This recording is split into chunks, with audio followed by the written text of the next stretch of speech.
Defence Secretary Philip Hammond has promised that all necessary measures will be taken to protect the London Olympics, and that could even include shooting down aircraft using surface-to-air missiles. His comments came after the Americans expressed concern about the safety of their athletes and diplomats at the Games.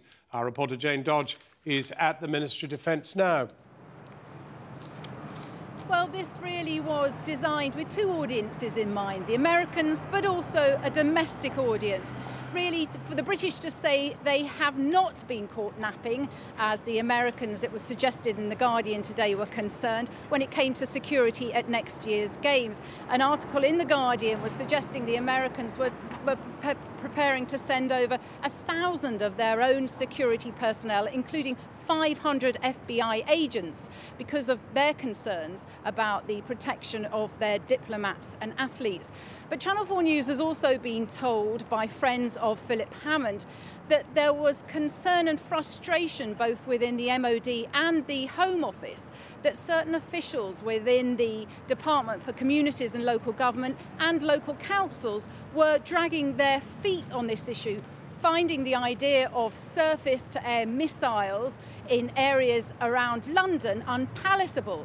So, in effect, what was a planted question was asked by the former Defence Secretary, Liam Fox, today for reassurance that this would still be an option open to the military at next year's Games. All necessary measures to ensure the security and safety of the London Olympic Games will be taken, including if the advice of the military is that it is required, including appropriate ground-to-air defences. So what's this done to whittle down the 1,000 Americans, Jane? Will this reassure them?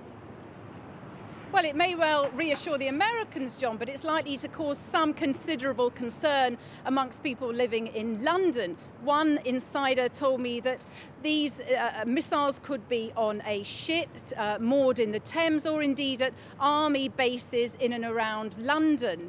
But it has to be said that surface-to-air missiles have been a reality at Games ever since the Atlantic Games in 1996.